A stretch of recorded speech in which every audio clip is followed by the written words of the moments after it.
প্রকাশ্যে চলাফেরা করছে এবং শহীদ পরিবারদেরকে হুমকি দিচ্ছে। বৈষম্য বিরোধী ছাত্র আন্দোলন এবং জুলাইয়ে যারা আহত হয়েছিল তাদেরকে হুমকি দিচ্ছে। অনেক জায়গায় হামলার ঘটনা আমরা দেখেছি। ফলে এগুলো ছোট এবং বড় পর্যায়ে নানা ধরনের ঘটনা কিন্তু দেশে ঘটতেছে এবং দেশের বাইরেও আমরা দেখতে পাচ্ছি। ফলে এই জায়গায় সার্বিকভাবে এটা সরকারেরই দায়িত্ব এই পরিস্থিতি থেকে উত্তরণ করা এবং সেটার জন্য সরকারের যে সর্বস্তরে ফ্যাসিবাদের দোষররা এখনো রয়ে গেছে তাদেরকে অপসারণ করতে হবে, চিহ্নিত করতে হবে এবং শাস্তির আওতায় আনতে হবে।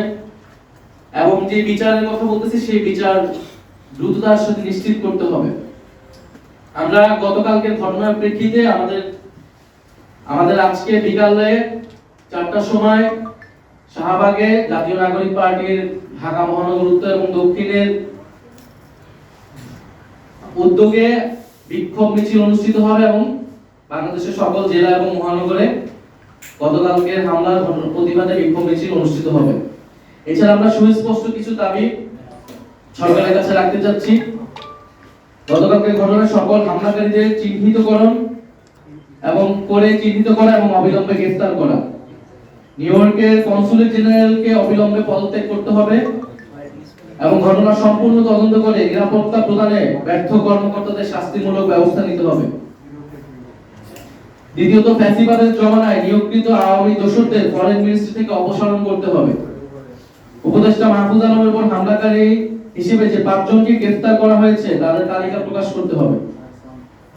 তৃতীয়ত, জুলাই গণহত্যার বিচার স্বচ্ছ করা এবং ত্বরান্বিতকরণ করা। দল হিসেবে সন্ত্রাসী আওয়ামী লীগের বিচার নিশ্চিত করা। ট্রাইব্যুনালে এখনো দল হিসেবে আওয়ামী লীগের বিচার শুরু হয়নি।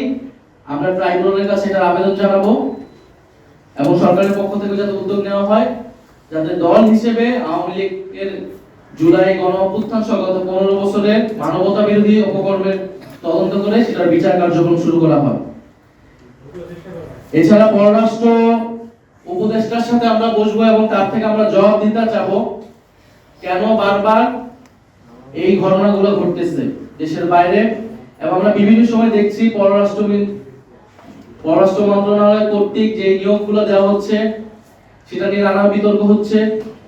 ফ্যাসিবাদের জমানায় যারা নিয়োগ হয়েছিল তাদের সম্পূর্ণরূপে অপসারণ হয়নি বা তারা থেকে গেল, কেন থেকে যাচ্ছে সেই বিষয়ে কোনো স্পষ্ট জবাব আমরা পাইনি।